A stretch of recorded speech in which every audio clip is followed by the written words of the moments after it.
Durante essa semana, nós destacávamos as chuvas que ocorreram na Argentina no final desta última semana. Era esperado que chovesse mesmo, só que elas foram mais intensas do que boa parte do mercado estava esperando e também os meteorologistas, evidentemente.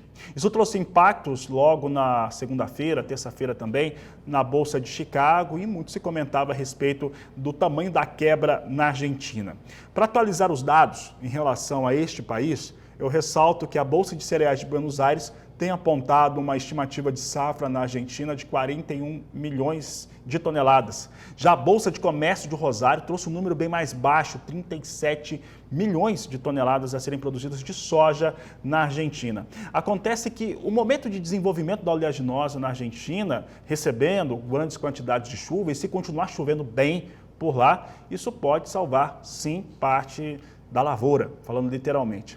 Mas para falar a respeito do que se pode se esperar de Argentina e também as relações que isso tem com a safra sul-americana, eu vou conversar agora com o analista da Redpoint, o Pedro Skin, que participa ao vivo conosco pela internet.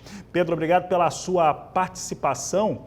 Como que estes cenários hoje que vão se desenhando em relação à colheita no Brasil, que deve confirmar uma super safra, mas está lenta, e essa melhora climática na Argentina, como que vocês estão avaliando na Redpoint essas variáveis? Boa tarde, seja bem-vindo. Muito obrigado, muito obrigado. Boa tarde a todos da audiência aí também. Eu acho que assim, você comentou super bem. O que nós tivemos foi uma melhora já no final do ciclo. Isso para a soja é relevante porque a soja, diferente do milho, ela tem um pouco mais de resiliência ao longo do seu período de desenvolvimento. Então, realmente, ali nas fases do reprodutivas do R4, R5, ela tem um pouco mais de sensibilidade, e uma melhora pode, mesmo que não fazer o que seria não transformar uma safra que estava indo mal em uma safra recorde, ela pode sim salvar uma parte da produção. O que a gente espera hoje para a Argentina, dado que nós temos de condições que estão sendo reportadas de safra, é ainda uma safra abaixo da do ano passado, então nós estamos atualmente com um número de 40 milhões de toneladas, mas pode ser um pouco cedo, principalmente por conta dessas chuvas, para falar aí em números muito abaixo de 40. O que isso impacta para o Brasil nós temos 4 grandes produtores, né? 3 principais e o Paraguai, que é o quarto, mas tem um papel relevante. Os Estados Unidos já não teve nesse ciclo agora que eles escolheram no segundo semestre do ano passado uma boa safra. A Argentina está sendo uma safra estava tendo uma safra bastante ruim até agora. Vamos ver como que vão ficar os números depois dessas chuvas. Ainda existem chuvas, principalmente para a região de Córdoba, nos forecasts, nas previsões climáticas para as próximas 2 semanas. Então vamos ver como é que vai ficar isso. E Brasil e Paraguai com boas produções, historicamente falando.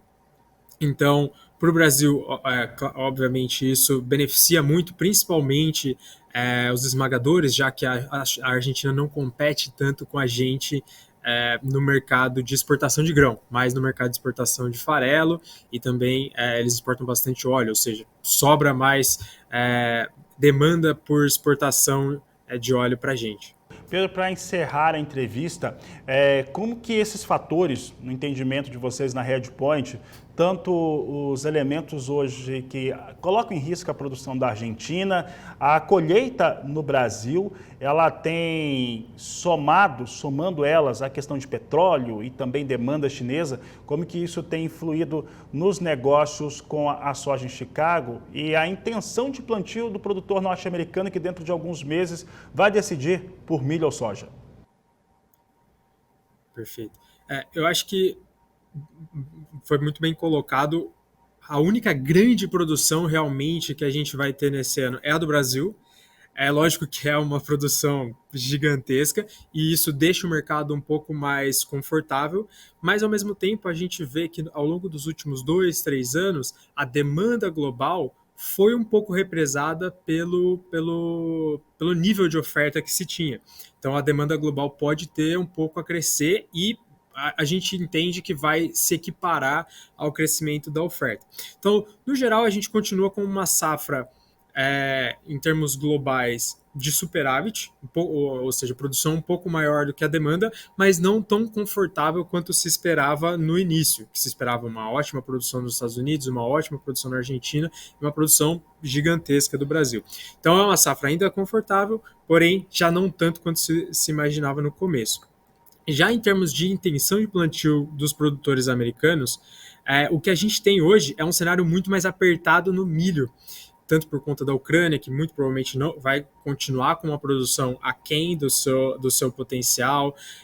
A própria produção nos Estados Unidos, a gente pode chamar de uma quebra, né, nesse ciclo que eles escolheram na metade do ano passado. Então a gente vê a produção, principalmente americana, migrando muito para milho ao invés da soja. Então, para o segundo semestre desse ano, quando os Estados Unidos estariam colhendo sua próxima safra, lógico, ainda tem muita água para rolar, a gente ainda vai ver muita coisa acontecer, mas da forma como está agora, a gente vê o produtor americano se inclinando mais para o milho do que para a soja.